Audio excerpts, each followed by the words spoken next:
40+ years industry experience ఆయనకి. నువ్వెంతమ్మా? అసలు నేను పవర్లో ఉంచిన 5 ఏళ్ల పాటు జనాలందరూ వచ్చిన మొదటి రోజు ప్రజావేదిక కూల్చిన దగ్గర నుంచి నేను చేత్కారంతో చూశారు. నువ్వు కూర్చుని ఈరోజు 40 ఇయర్స్ ఎక్స్పీరియన్స్ ఉన్న చంద్రబాబు నాయుడు గారికి వార్నింగ్ ఇస్తావు. అక్కడ జనాలు అనేవాళ్ళే లేరు. 2000 మంది కంటే జనాలు మీటింగ్ అటెండ్ అవ్వాల, వెలవెల పోయింది. సాక్షిలో మాత్రం 10,000 మంది 20,000 మంది వచ్చేస్తారని చెప్పి ప్రచారం చేస్తారు.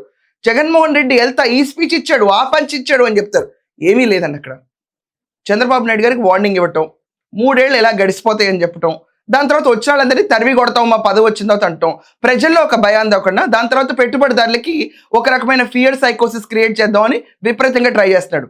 ఎక్కడన్నా అపోజిషన్ పొలిటికల్ పార్టీస్ వాళ్ళు తీసుకెళ్లి ఆపర్చునిటీస్ వీళ్ళకంటే బెటర్గా క్రియేట్ చేస్తామని లాజికల్గా మాట్లాడడం, లేకపోతే ఎగ్జిస్టింగ్ వాళ్ళ గురించి ఇష్యూస్ రైజ్ అప్ చేయడం చూసాం. కానీ ఇలా బెదిరింపు రాజకీయాలు ఆంధ్రప్రదేశ్ చవి చూడటం మొట్టమొదటిసారి.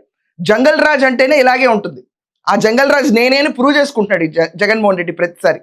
సో ఈ జగన్మోహన్ రెడ్డికి ఎలాగూ వచ్చే 3 ఏళ్ల తర్వాత ఖచ్చితంగా జనాలైతే ఓట్లు వేస్తారని చెప్పి అతను భావిస్తున్నాడు. వచ్చిన తర్వాత నేను చేయాల్సిన పని నేను చేస్తాను, అప్పుడు మీరు ఇలా కూర్చుని ప్రశ్నలు అడిగే సీన్ ఉండదు, నేను కూర్చుంటాను నా తాడేపల్లి ప్యాలెస్లో, మీరెవరు లోపలికి రావడానికి కూడా సీన్ ఉండదు, నా ఆట వేరేగా ఉంటుంది అనుకుంటాడు. ఈరోజు చంద్రబాబు నాయుడు గారు, లోకేష్ గారు ప్రతి ఒక్కళ్ళు అవైలబుల్గా ఉంటారు కదండి జనాలకి. గడిచిన 5 ఏళ్ళలో అతను ఎక్కడున్నాడు? కనీసం సెక్రటేరియట్కి వచ్చేవాడా? ఇంతకాలం ఆ సెక్రటేరియట్ సెట్ ఇంట్లో ఎంచుకుంది ఆఫీస్ అనుకుని నమ్మాం మనం.